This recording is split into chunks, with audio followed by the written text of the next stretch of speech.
Coaxum, and I am your host. And I am super excited today to be joined by one of my sisters from another mister, Miss Glenda Carr. Glenda, how are Pretty you? good in yourself. I am blessed. I'm blessed. This is truly a season for you. I know it's super busy, and I just want to thank you in advance for being a part of this show today. This is the Coaxum Report, and we are seen around the world. We're also simultaneously on WSTX Bloomberg right now, and you can also catch us on Sundays. We broadcast on Tempo, and so you can catch us on Roku, on Fire TV, and all the other outlets. But I encourage folks to go on ourtv.network and download the app and catch us every Wednesday. So Glenda Carr, president and co-founder Higher Heights. I am super excited. This is a great season for us to be having this conversation about something you're doing every single day. You're building movements, and you've been doing this for a long time. And I've had the pleasure to not only to watch you, but I have the honor to be a part of it. So I want to thank you right now for that. You've spearheaded some powerful initiatives. I've had the liberty to be a part of Black Women Lead and Black Women Vote. What are the moments of inspiration that led you to co-found Higher Heights on the napkin in the restaurant? Just tell us a story. Well, as you know, Terry and I, or I'm sorry, Dr. Terry and I have known each other for a very long time and worked in New York and Brooklyn politics for a very, very long time. And I think you would agree, as Black women, oftentimes we were, it was a room that didn't look like us, both That's right. from gender and from a race perspective.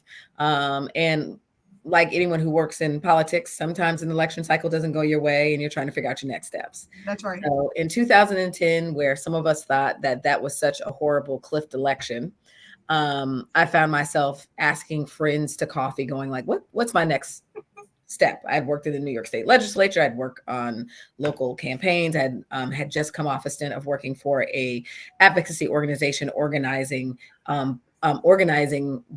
voters around public school reform that was designed, with using a membership-based organization to influence policy and elect leaders. So I asked Kimberly Peeler Allen, one of our other, good That's girlfriends, right. Another sister. for coffee. And we went to a Brooklyn cafe, and what turned into like a vent session about, I'm tired of being the only people in the room. Right. We belong to all the groups, right? We belong to the Black political clubs. We were in, organizations like Emily's List and Planned Parenthood, who frankly, at that time didn't look like us. And I think you would agree that it was also, people would be like, where are more of you? Like, That's right. parts were like, oh, like we were Black unicorns, That's that we right. didn't exist. And so out of that, we were like, we should start our own thing. And on the back of the napkin, we started going, well, what are the Black political groups that exist that look like, that mirror the groups that we belong to, right? We were active in, like I said, Planned Parenthood and Emily's List. And what we found at that time in 2011, there were the stalwart like legacy organizations like National Action Network, which we were, part of, Urban League, Color of Change. Frankly, at that time, there was one historically Black fraternity or fraternities that had a super PAC. It was called Unite 1911. I think it was like the Kappas and the Qs, but Right. even just going from there to now seeing many of these organizations, there just wasn't any. And we wrote the words Higher Heights down, and we didn't have the language that day, but it was like we were looking for our political home that really centered Black women's experiences and Black women's voices. And like I said, we had belonged to really powerful organizations, but it's different. We show up, we organize, and we do things different, right? And it's not to say that we can't belong to other organizations. It is something about designing a political program that actually centers our voices. And at that time, right, we were severely underrepresented in elected office. New York has blown, our elected leadership out of the water. Still work to be done, because we could have a governor, we could have a mayor. That's right. But we certainly have been outpacing our counterparts across this country. And so we initially were like, well, we want to organize New York. And a good friend of ours was like, why are you thinking so small? That's right. And so we decided to go out on faith, two little Black girls from New York, starting a political organization, national organization from New York. So, the DC people were like, who this Yeah, guy? who you? Where you came from? And, we really worked hard over the first 2 years to build relationships across this country. And who knew that two Black women who weren't born or raised in Brooklyn, but adopted Brooklyn as our home, That's right. of, Shirley Chisholm, would build a organization and use the legacy of a woman who built a moment that will have has created opportunity for us to usher in history this year with the nomination of a That's Kamala Harris, because that's history in itself, and then being on the brink of watching the first woman to be president. right. I mean, this is powerful. This is like even sitting here, I'm getting chills just having you walk us through this journey and understanding what a moment this is, but more importantly, how instrumental you and your team have been in really increasing Black women representation across this country. And, it just, I'm like I said, I'm getting chills because I understand and you understand from being in this political game for so long, there just wasn't many of us doing much, right? And you Mhm. guys had the opportunity and the unmitigated tenacity to say, we see that there is a void and we're going to take it on. And you guys have been doing such a phenomenal job at it. And I mean, I was just, in awe, just sitting, even at DNC, I was like, look at her, that's my sister. She's doing all these wonderful things. And so I wanted to kind of bring you on to share this moment with others that are listening to us, right? To have them sit in what this really is and the inspiration behind Higher Heights. And it just didn't happen overnight. And a lot of us forget that there was some blood, sweat, and tears that went into this movement that is now helping so many Black women across this country pivot. And it's not in New York only. I mean, you had the pleasure of being able to help even elect our vice president when she was in her other when she was getting elected to not only just the attorney general but to the Senate. And so now to be here in this moment is really inspirational. Now you've been instrumental, like I said, in increasing the Black representation in government, and there are some key barriers that Black women face, they still continue to face. What are some of those that Higher Heights is addressing now, or what are some of the ones that you believe that we should take on collectively? Because this isn't, you guys are not in a vacuum. Whatever you do right now, this ripple that you're making is going to impact the entire world. So what are some of the things that you think we should do, especially, given the situation we're in this election cycle? Yeah, so we started research with the Center for American Women in Politics, our research partner, back in 2024. It was very early. We wanted to kind of determine, like, where were the barriers and opportunities that exist for Black women. It really laser focused our work. Like our work, we are a national based membership organization with a connected federal PAC. So we are able to recruit, train, and support Black women to run for office. And Mhm. what we found in that original report was that similar to women, all women, Black women weren't encouraged to run for office. In fact, they were discouraged from running for office. That's right. And it was hard for us to raise money. In fact, the same donor would give a larger check to a male candidate than to a Black male candidate. Wow. Um, And that still exists, yeah. unfortunately. Uh-huh. And being able to navigate the political system. So, and some of that is if you don't have a diverse decision-making table across the political spectrum, you're not going to see Black women being recruited. So if a room is very white and very male, they're most likely not going to recruit a woman of color. At one point, and I will say still exists, is that they believe that Black women aren't viable at certain levels, right? So part of Right. the 2020 Kamala Harris run was she can't run, she can't win, right? Yep. And nothing, she's obviously grown as a leader.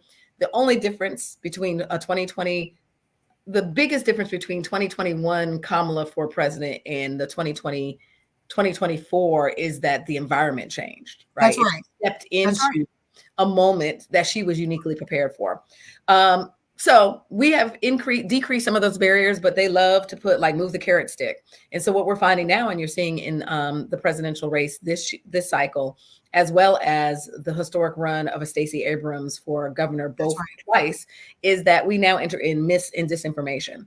And Yes. so that people are gonna with untruths shape a negative narrative about Black women's leadership. And that is That's not just organic mis and disinformation. In fact, people are funding mis and disinformation that is targeted towards Black women candidates and Black women who are trusted sources. As you know, when we post something like I just posted that I'm doing this now, my friends are going to stop That's and right. go, "Oh, Terry got on red glasses and she's on." And so a lot of barriers, but let me just share a little bit because you mentioned about the gains we've made. So in addition to the report compiling what are the opportunities and challenges that exist, from 2014, we have literally seen incremental gains. In That's right. 2013, there was just one Black woman serving as a mayor of a top 100 city. We now That's have right. in we had 18 Black women serving in Congress. We now have 31. That's right. A major gain is in 2014, there was only 243 Black women serving in statewide legislatures. We have over 380. Wow. Almost 400 in statewide legislators. Yeah, from That's 243 huge. into That again is in 10 huge. years, right? And in part, that is of the work of organizations that were founded during this period, right? Higher Heights is not just one of a suite of Black led and Black woman led organizations that have been founded in 10 years. Black Pack, which is Adrian Shropshire, who spent many years in New York and in Brooklyn. Collective Pack, which are Quentin and Stephanie James, That's right. organization that's similar to Higher Heights, but they support. They support men. They support Black men and Black women, and the rise of the number of Black women. Leading national organizations like our very own New Yorker, Alexis McGill Johnson, who is now the president of Planned Parenthood and Planned Parenthood Action Fund. That's right. Ashanti Golar, who's a sister originally from Nevada, lives down in the DMV area. She is the president of Emerge, which is a training organization. It is something about if you have a woman of color at the head of these institutions, they're investing more money in people of color and That's Black right. women. And so this wasn't just built overnight. There wasn't just a Kamala Harris and all of this energy. It is because Black women have been organizing around institutions and supporting the infrastructure, but also every day Black women are always ready to get tapped in. I always say that when you fire up a Black woman around the democracy, she doesn't go to the polls alone, right? That's It is right. what She we're takes her about to whole do. family. She She brings her takes her house, whole family, her community, her church. church, She brings sorority, everybody. That's right. union. And we've informally do that, have already done this for years. My grandparent, great grandmother, mother did that. They didn't consider themselves political organizers, right? My parents probably gave me a piece of jewelry on my birthday. I don't even remember what it was, but I distinctly remember them putting me in the car and my mother driving me down to City Hall and registering me to To vote. vote. And until the day she died, right, at 75, 6, she would call her adult children who were way in our 40s and 50s to make sure we had a vote plan. That's right. Right. And I want to so pause right there. I want to pause right there because I think that's really, really important. And I don't want to miss the significance of it because we are in this season. What does a vote plan look like? Because a lot of people are waiting or just not going. And I need them to not just, like you said, I don't need them to just take their bodies to the polls. I want them to bring their communities, to bring their churches, to bring their sororities and their frats, to bring everyone to the polls because it is imperative that we vote. And it's not just to say, oh, we're voting because they've died for our rights. No, it's imperative for us to vote in this time because every single thing depends on it. Your education depends on it. Your health depends on it. Your infrastructure depends on it. You know, I teach at Medgar Evers College, and I had the opportunity to speak to my young people, and I tell them, if you're not at the table, you're on the menu. It's not that you're not making decisions. Decisions are being made for you. And they tell me, I don't want to be involved in politics. I say politics equals policy. And that is your life that we're talking about. And if you're not involved in it, it's still happening around you. You're just not a part of the plan. And so when you say vote plan, I need to pause for a minute because I need to understand. I want the readers and the listeners to understand the significance of planning, because if you don't plan to go forward, you will plan to fail. There will be something that's happening, whether you are, pushing it forward or not. So tell me about that vote plan. What does that look like? I would say at the end of the day, so our nonpartisan voting program is called Black Women Vote. So you can go to blackwomenvote.com. We partner with vote.org. We all have busy lives. We are excited about voting. Some of us may not be excited about voting. Some of us are saying they're going to sit it out. But a vote plan is important. I've had vote fails for real. Yeah. That's real life. Where you were not paying attention and you're like, I didn't get home. Like if someone pulled, I'm like, I probably have an A rating and an A plus rating. As someone who does this for a living, I've had some vote fails. One time it was too expensive for me to fly back home. Right. or I was like, oh, I missed to go pick up my absentee ballot, right? Right. And so some of it is I'm planning to vote, but I need to make a plan. In this cycle, there are going to be lines. That's right. People were like, New Yorkers ain't used to lines. Be all like, we ain't seen lines since 08 and 12. There's going to be lines. We were ready for those lines, though. We were ready for those lines. So be prepared for lines. Now that there's early vote in many, like almost every state now has some form of early vote. Like consider doing early vote. And knowing when they are, and some early vote sites aren't your original, like, my brother has done the like going to his original vote site. Like, no, that's not what your early vote site is. So you got to be able to kind of pay attention and read. Right. Know what IDs you need. Half the time we know what's going on at the top of the ticket. And in New York, you go, who are these judges? I don't know who they are. And you want me to pick two? Right. And so there's some just preparation to vote. Like I'm toying with it. Like I really do want to vote on election day for Kamala Harris, who is someone I consider to be an associate friend. Right. I want to go like, she my friend. I want her to be like, girl, you my sister friend. I'm your little sister for like everybody wants to be. That's right. Everybody. I've had the pleasure, not only to advocate before her on the issues that I care about. We've endorsed and supported her, but I've also been able to travel with her to some before now. You guys have really been there early on, and so that's important. Yeah, but my team is like, so no, you're gonna go ahead and get that absentee ballot because you're gonna be out of town, or you're gonna make an early vote plan. And so it is very clear that I've been thinking about how I want to, because me, Terry, you know what I want. I'm about to rock my Chucks, my pearls. I want to have on all the things, the things. And they're like, you can do all the things and fill out the thing and drop it off. So figure out where you're going. You probably know this more than I do, but most states have some type of like how many hours your employer is supposed to give off to you. It's not a nationally mandated thing, but there is, find out how many hours you have, because most employers, if not all, are mandated or, create spaces for you to take some time off to vote.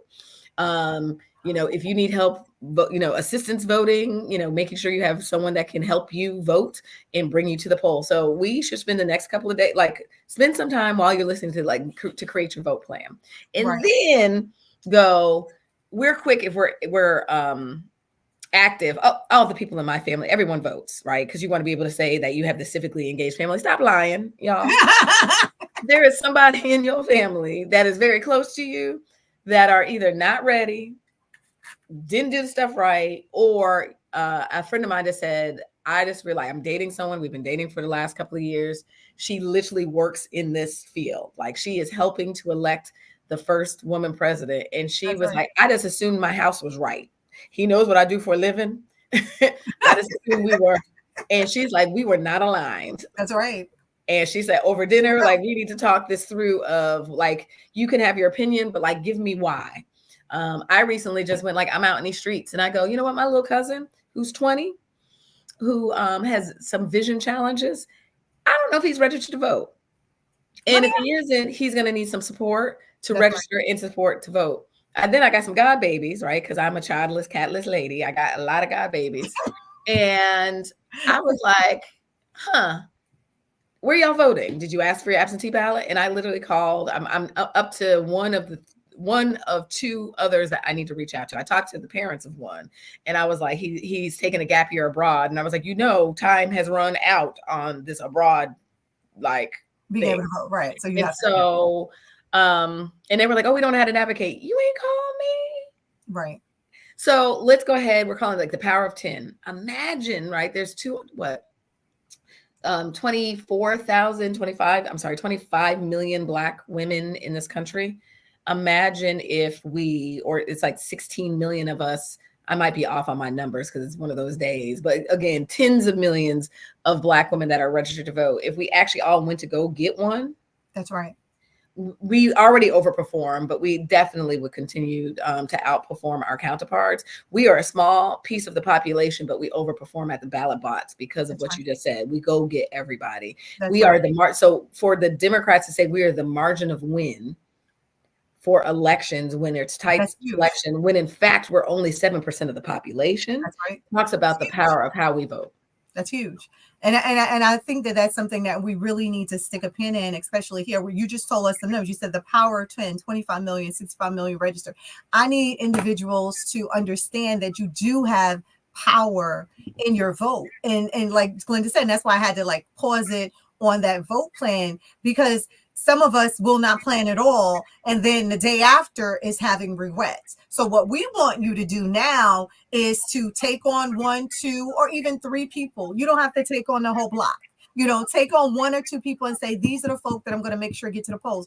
One of the things when I first started in this thing, and I'm not sure I started in Williamsburg, Brooklyn, and I started with Marty Needleman, who introduced me to Vito Lopez, who introduced me to politics, and I drank the Kool-Aid. But one of the big things that Vito did was he got people to the polls on election day. We literally were in our cars driving seniors and individuals that were not able to get to the polls. We were taking them there physically. And so the other thing behind that, when I was working for SBA and I took a leave of absence to work on a campaign, and they told us if we lost Ohio, we was going to lose the country, right? So we got on planes, we got on buses, colleges were going down, we were hitting the streets. And what were we doing? We were in our cars in Ohio, knowing not nary a body, but getting bodies to the polls. And that's why it's so important. And we're not telling you who to vote for, but we're telling you you must vote. Like, it is really important. Well, Glenda can't tell you to vote for. I can tell you to vote for Kamala Harris. But anyway, so this is something that we really, really, really need to understand the importance of. We can't wait until the day after and say what had happened, because it is our responsibility and our duty to make sure that we're getting to the polls. The misinformation and disinformation is real. I've had conversations with individuals just recently, and sometimes I'm baffled. My mouth goes open of the things that they believe is happening or not happening on the other side. And I don't understand how to explain it sometimes. And I know you're out there and you're on the streets. And so you're seeing a lot of what we're seeing on a very granular level, because for us, New York is blue, but you're all over the world. And so you are seeing places where individuals should know a little more about this process that just are not getting it. Yeah, and I will tell you, I was in Michigan. I have an opportunity. I'm going on a five state tour. So I was just in Michigan and was in Western Michigan, so Grand Rapids and Kalamazoo, which they actually have renamed the Democratic local party as Kamalazoo, which I I love it, Kamala. and I like sat. Obama cares. He cares, and there's a Kamala Zoo. I love it. We gave it was a little coffee talk, and it was actually it was a very small crowd, but it was like equal white women, equal black women, and then so there was like three tables. It was like older white women who were like late 50s through mid 60s. There was the baby table. There was like the Gen Z table, which was a mixed table of black and white. It was very interesting how they so the young table actually had black and white women sitting at the same table, and then there was the black woman table, like the 40 for the aunties. But it was great to hear, just the difference. We don't have a luxury. Their concern as well. I can move more women. This is white women. We can move more if we weren't. They only hear that single issue lens, right? Which is, if we could just not talk about, abortion, I can move some of my people. And it's just like, yes, there's different messages. Black women, as you know, we don't have the luxury to be a one issue voter. No, we and don't. so every issue is our issue. Yeah. And so I was like, great that that's the one issue that you're about to go. There's a direction one candidate is going to take you, another direction. And so if there's not going to be a utopia of one candidate that's going to hit everything. That's exactly right. How you are. And you need to go like, what are the values that exist? But there was another woman at that table, white woman, who's like, but I remember I got married the year that I was able to get my first credit card without my husband. Ooh. So again, we're touching people everywhere that have been part of the women's fight and journey, the Black fighting journey, the like new American fighting journey. She was like, so we can't go back to now, like it could just touch around migration and around reproductive freedoms. Going back to what was great before wasn't great for me for a white woman. That's right. And that's something that we talk about all the time. Going back to that wasn't great for us. You know, when we talk about getting our whole dollar, like that wasn't great for us. We're going to take a quick commercial break and we're going to be right back. Welcome to our TV network, your ultimate destination for all things exciting and essential. From mouth-watering food to the latest in fashion, health, education, music, movies, and news, plus thrilling sports and breathtaking travel. Our TV network brings it all to you. Tune in today and experience the best of every world, all in one place, rtv.network. With the Bloomberg Small Business Report, I'm Nancy Lyons. Small business owners are holding their collective breath ahead of the presidential election. The National Federation of Independent Business Optimism Index edged up slightly in September after declining in August by the most in more than 2 years. The group's uncertainty index rose to a record high as small business owners await the outcome of the November election. 3 of the 10 components that make up the optimism index fell, while 5 increased and 2 held steady. The share of firms planning capital expenditures slid by 5 points to 19%. That's the lowest reading since April of 2023. Some 34% of firms reported job openings that they couldn't fill. That's the smallest share since the start of 2021. The top concern for small business owners continues to be inflation, with 23% saying that was their most important problem. That's a 1-point improvement from August. That's the Bloomberg Small Business Report. I used to watch BET, MTV, VH1, now I watch Tempo. Soca, Calypso, Reggae Dancehall. Don't stall, better get tuned in to the tempo. Don't have cable, they got an app. Go to your app store, download that. Whether it's tourism, cuisine, or the social scenes, if it ain't Tempo, it's a rap. Who got the Caribbean views? Tempo. It's the latest in Caribbean news. Tempo. You tryna cook Caribbean food? Tempo. You know they got the music videos too. Tempo. Who got the Caribbean views? Tempo. It's the latest in Caribbean news. Tempo. You tryna cook Caribbean food? Tempo. You know they got the music videos too. Tempo. Reimagine a world where the Caribbean is seamlessly connected, where our people, our cultures, and our economies move freely across the islands. This is Connect Caribbean, more than a ferry service. It's the heartbeat of a new era, an era where economic opportunities expand, where trade flows freely across our seas, and cultural exchange flourishes. We are linking businesses, empowering communities, and reigniting the hope for a truly integrated Caribbean. Together, we're shaping a brighter, more unified future for the Caribbean. Connect Caribbean, connecting our islands, our people, our future.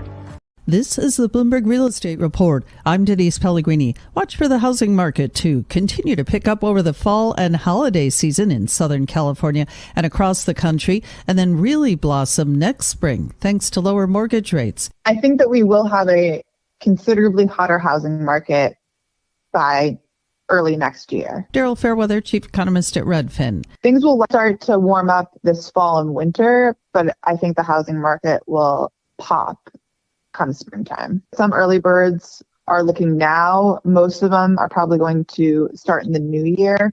And then as competition heats up, people will have even more urgency to buy a home before prices go up more. And Fairweather also says inventory will also pick up in the spring, but it will still be a seller's market in many metros. I think there'll be more buyers than sellers still, but people will be excited to see more new listings come in the market every week. And that's the Bloomberg Real Estate Report. I'm Denise.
Welcome back. Welcome back. Welcome back. Welcome back to the Coaxum Report. So I am honored to be on a Coaxum Report today with Glenda Carr, who's president and co-founder of Higher Heights. And as we do on all shows, I always tell you to get out your notepad and get your pen and start writing down notes, because Glenda is dropping true nuggets throughout the whole show. So we just had a full segment when she talked about building movements. We talked about Black women in politics and some of the barriers, the best practices and big ideas. And she gave us a lot of great nuggets around what Higher Heights is doing. Civic engagement. We talked about civic engagement, and she gave us a vote plan, the importance, and broke down the importance of a vote plan, and also the importance of our numbers, the power of 10, bringing people to the polls, bringing our communities, bringing our fraternities and our sororities with us, bringing our churches with us, right? And also the importance of not having the luxury, Black women not having the luxury of just one issue, right? All the issues are our issues. And so making sure that we understand what our issues are and that we're having conversations and meeting people where they're at, right? So we're not throwing things like, well, they died for you to vote, to the 18-year-old. We're talking about something that's important to the 18 and the 21-year-old, and we're bringing them along the way. So meeting people where they are at. And of course, we talked also about it being our time. And we started talking about one of the coffee clutches that she had, and she was talking about the diversity and the age and the gender, the women that were in the room, just the different age groups and who was sitting where, and the types of conversations they were having. And Glenda, when we were getting ready to pause,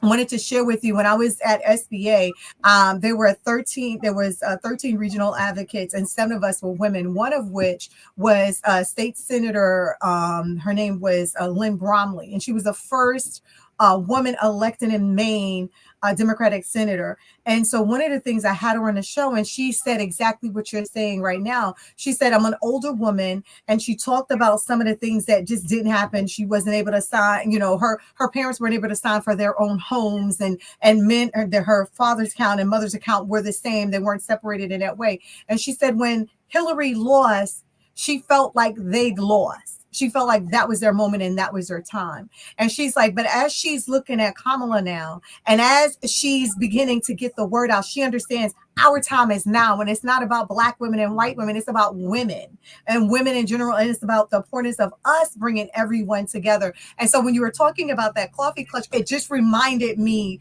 of the conversation that we had. And so I just want to thank you so much for sharing that with us. And I do want to talk about some milestone moments with you, though. It's silly how time flies and we're having fun. We're almost done.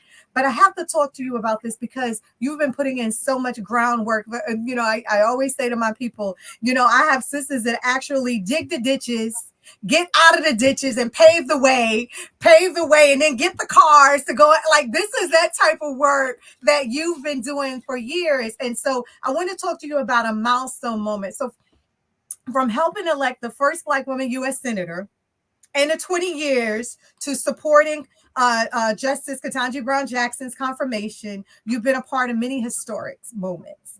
What was one of the most memorable of you that you personally want to share with us? Because it's like I said, you dug those ditches and then you got out and you started paving the way. Well, I'm going to talk about the dug the ditches. Ditches.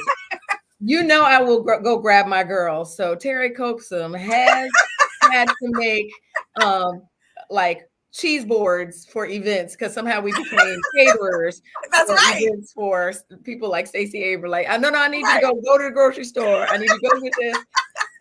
And so many hands make like work. But I would say, it's a variety of things. Obviously, it's been just such a great opportunity to go from, even when we were informally doing this work, talking about how every vote works, of just being alone, being working in New York politics and being taking the day off to volunteer for Andrea Stewart Cousins. Oh my God, that was amazing. When you remember her first race, that's right, lost by 18 votes. Most women, when they lose, they don't run again. And for her to dust off and run again, and then end up being the majority leader, is talking about how this moment is built.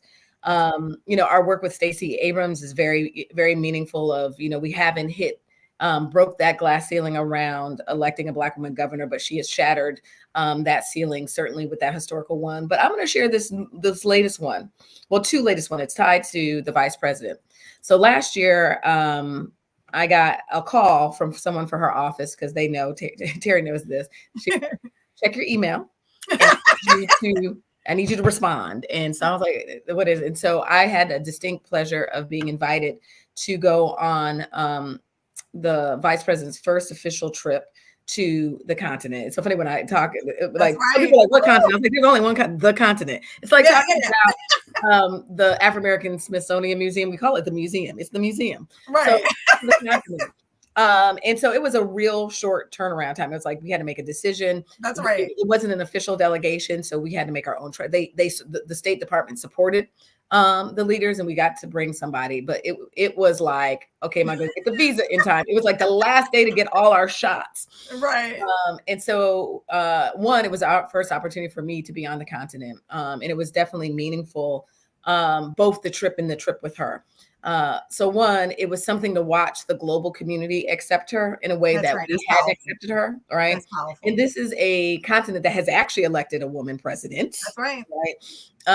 But also has some of, pockets of the continent that is not where we needed to be on human rights and women's rights. That's right. So there's a very complexity of our homeland around women's leadership, but to watch them stand, it was hot. Stand to watch was amazing. So the president hosted a state dinner, so I got to go to I ain't been to a U.S. state dinner, but I certainly been to a state dinner. And she obviously knew who was on a trip, but when we were standing to say hi to her, there's this picture of the two of us, like we are key. Like everyone's like, "Oh, that's your girl," because I was like. She's like, I saw your name on the list. And I was like, oh my God, you're coming. Because I could probably go like, I'm a little nonprofit girl. I was like, girl, I had to get them coins together. And she's like, I was so happy to see it. And I was like, it was like the Amazing Race. And I said to her, you can see, I will follow you anywhere. And she said a very distinct thing. She's like, it's not that you're following me. It is that we've been on this journey together. That's right. And that's a moment. That right there, just sit in that moment. Sit in, right. That's powerful. And went to the largest slave castle with my board chair and a colleague of ours, Tracy Sturdivant. It's a 3-hour drive to go to Cape Castle from Accra. Our people walked it, right? And walked further than that. The castle, of course, it's a castle, and under that castle are dungeons that, thousands of our people lived insufferable times and died. And so like standing and touching walls that were like, those are our people. It took my breath away. And they showed us the door of no return and like the walk to the sea. It's obviously these beautiful shores, but for me, it was like every time we sat somewhere where we were by the shore, it's just like, that ocean's full of our people. And what struck me, because I'm the Glinda the Good Witch, so I always have something to say around the Wizard of Oz, the Wiz, or Wicked, is I couldn't get my breath because I just couldn't have made it. And so certainly many didn't make it. But those who've made it, those are survivors. Like we come from survivors. We always talk about the frame of we come from kings and queens. That is true. But the frame for me for this trip, we were survivors. And it was like, because they could dream, like I'm sure them being on these ships, right? So it took probably months to walk to the castles in the dungeons. They sat in those dungeons for months, and it took them months to be dropped off in the West Indies or Americas. That they had to, if they were sitting, could sit to see the sky, that they were believing beyond the other side of the rainbow. Like they dreamt of us and they dreamt of her, right? And that's very powerful. And so like, I take that with me that all the women we talked about that built this moment, it was actually our ancestors who could dream beyond their circumstance, not knowing what was on the other side. And then later that year, we partnered with the vice president, and she's like, hey, you can have something at my house, right? The Veep house. You can have something at your house. In Higher Heights and Nobel Women, which is a national organization of Black elected women, partnered to host over 200 Black elected women from across this country. Wow. It was it was in August. It was so big, it had to be outside. And we were like, well, how about if it's too hot? I mean, these women, the youngest women to the oldest women who were rocking it, like had their walkers, came, and even the vice president like went off a protocol. She told her whole staff, I'm going to take pictures with everybody. And I'm going to stand and like be in awe with like, these are my colleagues. That's right. Importantly, who would have dreamt, but those people that were, sitting in those slave castles, that the first woman vice president, Black woman vice president, would be hosting in the vice president's official residence That's right. 200 amazing Black women leaders in Wow. a place that we were only servants. That's right. Right, in three Wow. generations were servants, Wow. and that's just the connection to our trip to Accra, and then her hosting us was, and just to see how they were excited about her. They didn't even know they were excited about her in her current role, but they didn't even know that we had even dreamed far enough That's right. ago that there was so much more for her and so much more for everyone. Like, there were women from the Virgin Islands came, girl. I mean, it was like, meant people like I had only known on because I read Email. email. that list. Like, oh, you're the one Black woman that's in Maine. And it was short notice, and people made their That's way. right. I certainly think all of the experiences that I've had have been built to that. But last year's journey with her, and then not knowing that in three tweets, That's right. that we would be in this situation where you have people having 500,000 people on a call. That's right. To organize around the possibilities of a Black woman president, when just shortly people said that this world wasn't ready for a leadership like that. Awesome. Oh my God. You got me like, I mean, just hearing about the experience help us to understand that we definitely are from survivors, and there is so much more. There's so much more. Like, sometimes we can't even understand the importance of where we are right now, and then the importance of where we will be, right? Because I mean, like you said, 3 tweets, and now look at where we are. And people may not know what I'm talking about. The 3 tweets on July 21st, when President Biden was like, "I'm out." Right. Like, you out? Okay, and tap, she's in. That's and right. then the third one was, well, does she want to be in? And then boom, boom, I'm in. It changed the trajectory of the possibilities that exist for our nation, but the possibilities that exist for Black women. My most favorite image from the Democratic National Convention is her little niece, that picture of the back of the little niece head, right? I know that's a little Black girl's head, but those pigtails can be any little girl looking up at her auntie. Just talks about the possibilities. I will share that we are all anxious about what the outcome is going to be from this election cycle. And we need to dig in to literally the people who've made us. Like, regardless of what happens on November 5th, there is still an other side of that rainbow. And we are the architects of building the path with the yellow brick road to get to the other side. That's right.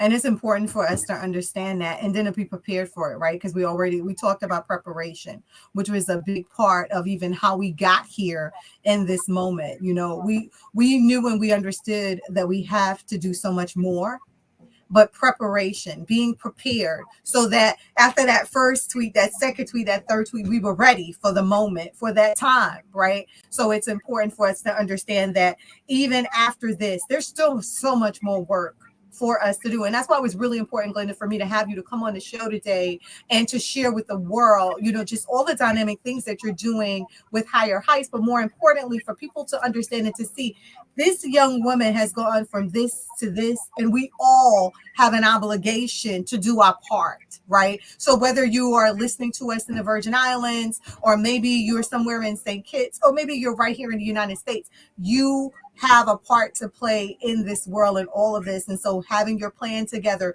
making sure that you understand what's at stake, because again, you cannot tell me that you're not a part, or that you don't believe in politics, because politics equal policy.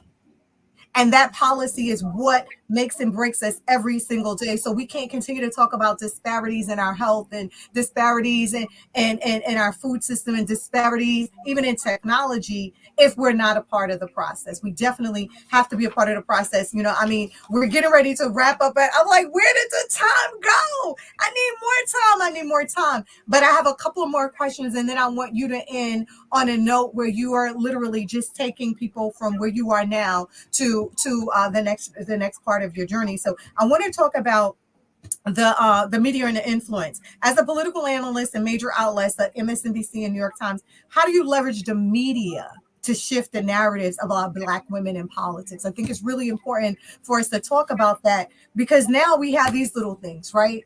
And so these little things are able to help us to write our own narrative. We don't have to now sit around and allow people to write narratives for us that are not correct. But you're literally doing that every single day. So talk to us about that. Yeah. So, I mean, I think it's one of our, our work at Higher Heights is we help Black women to vote, run, win, and lead. We're the political home that is uniquely centers Black women, but invites our allies and frankly, our opponents to come and be informed, engaged, and to take action. And so the media is very important. Like out of our 4 pillars, we are about supporting leadership, political leadership development of Black women. And so that is like, again, my mother who didn't consider herself a political leader, but organized, to those who are interested to running for office or elected. We are a membership-based organization. And so we're building a active network of Black women who are informed, engaged, and take action. The third pillar, though, is around narrative advancement. And so that is not only creating a space where Black women are talking about our political power and our leadership potential, but also shaping how others are talking about us. When we started Higher Heights 10 years ago, you barely heard people talking about Black women lead.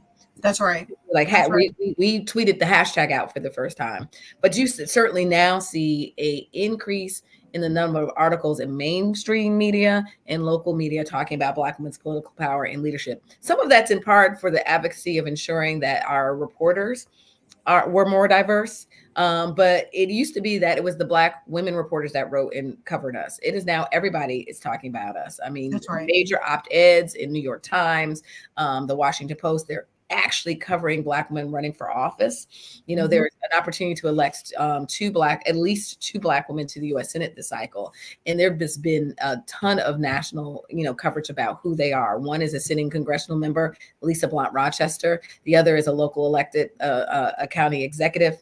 Also Brooks in Maryland. Our very own Letitia Tish James, the Attorney General, who was a staffer just like us, right? That's right. Talking about the trajectory, she was a staff attorney for the New York City Council and New York Assembly, has now moved and governed at every level of government, is consistently making headlines nationally of, hey, you were just someone I used to go visit in, Al Van's office. And so narrative is very important. And then pushing the media to cover us and cover us fairly. And not all of the innuendos. During the first run of Stacey Abrams, there was a lot of talk around, talking about her debt, about, the undertones about her, how she looks and how she shows up, that she's single. There's all these nuances around. You do not hear outlets talking about what men wear. That's right. That they're single with no children. I mean, as you know, there was a big thing talking about, clearly I'm not a benefit to the society because I don't have children, nor do I have a cat. Right. And so those negative narratives are ones that we have to push up against. So letter to the editors actually still work. Calls into outlets still work. And so we as citizens all have a role to play to push the envelope on how they are covering us, particularly Black women. If you go you saying that there's some undertones there probably is an undertone. Absolutely. And we can't be afraid to have a voice. We can't be afraid to stand in our truth. And so, and like I said, we now have access to social media in a way that we've never had it before. And so use that, because others have used it as a bully pulpit to kind of keep us silent over the years. And now it's an opportunity for us to say, hey, my voice matters and here's what I think. So you're absolutely right. And writing your own narrative. It's really, really important for us to be able to do that. Again, as we only have a few more minutes, I had a couple more questions, but I'm going to end with this one. I mean, if you guys didn't see this segment, I'm encouraging you to go see it again. This woman is powerful. She's bringing nuggets. She's dropping a lot of knowledge. We're building moments, looking at Black women in politics, civic engagement, creating a voting plan, make sure you have a voting plan in place. And of course, one of the ones that she just dropped for us, which is the pillars that she's standing on. And that is definitely making sure that we're informing and we're taking action. We're engaging, informing, taking action.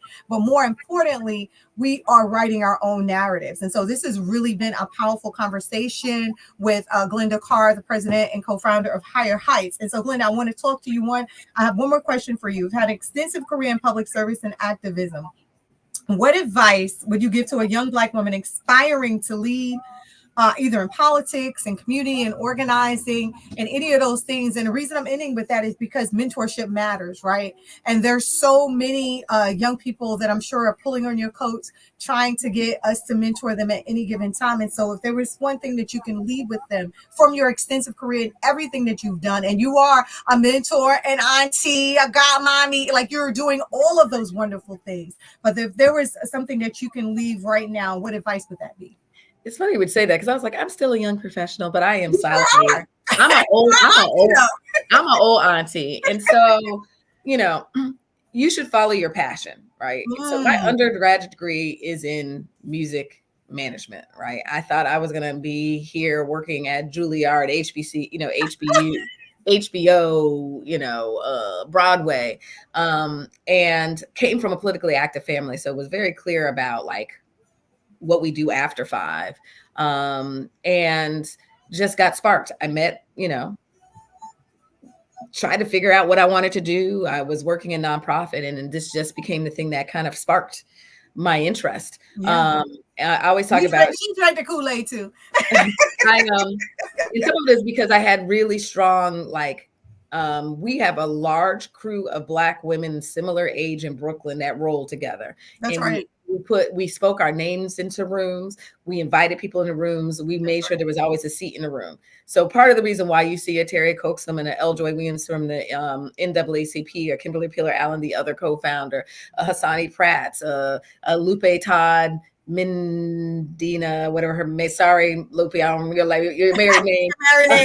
Tawana Henderson, right. Dr. Zalima Blair, Adrienne Shrub. There's just a crew of us that just always took care of each other. We all came from different backgrounds. Some of us were uniquely always going to do policy and always do activism. We all are slightly different. We always made sure we were in the room. And then I would say that I've always had God-sent moms, right? Yeah. Dr. Una Clark was like, Dr. Hazel Duke. Yeah, who literally was like, who is this little girl trying to run some state Senate campaign? And she found out I was, who knew who, oh, your aunt is who, and she just really took me under her wing. A Hazel Dukes, who will always be like, what you need. That's right. That's Mama Dukes. So our aunties, or I call it my God-sent moms, right? When we walked around, they were the first people, including Susan Taylor, that we spoke what we wanted this to be. And not every single one of them told us to go out and think big. That's right. So that is, our work for the next generation, that ask for help. Sometimes I sought out help, got my feelings hurt, and then people came and grabbed me. And then some, I didn't ask for help, and they grabbed me in and pulled me closer. That's right. So mentorship is actually a two-way street. And so if you see somebody, it's one of the things that I have a former, I call it, I haven't been in touch with him in years, but one of my kitchen cabinet members was old, cranky, old white corporate man who was it took me a long time because he would be like, I don't get this. Why are we going to elect Black women? Not this idea. And I so that's like me going, he's a Jewish, me going and go, he was just like, so I'm going to go just elect Jewish Black men, Jewish men. I realized years later when I was hurt, was that he actually was pressuring. He was saying, if you can't defend and convince me why, that's right. This is not for you. Not gonna work. That's right. And so sometimes you need those naysayers that push you to push a better into your ideas and your innovations. That's right. That's right. Oh my God, this was amazing. This was so amazing. I want to thank you again, my sister from another mister, for taking the time to be here. I know you're super busy, but it was really important for me to have you on the Coaxum Report, because on the report, we come in, we talk about various best practices and big ideas, and then we end with what you just gave us, solutions. How do we take it to the next level? How do we teach one? How do we take on these roles and make sure that we're making the world better each and every day? And that's something that you're already doing. That's something that you will continue to do. I'm going to pour energy into you because you're going to need a lot of it for these 5 states you get ready to tackle. And anything you need from me, you got it. I love you much. You can't do nothing about it. And have a super amazing day on purpose. Be intentional. Thank you so much for being on the Coaxum Report. Take care. Be blessed. Bye-bye. Thank you.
Welcome to our TV network, your ultimate destination for all things exciting and essential. From mouth-watering food to the latest in fashion, health, education, music, movies, and news, plus thrilling sports and breathtaking travel, our TV network brings it all to you.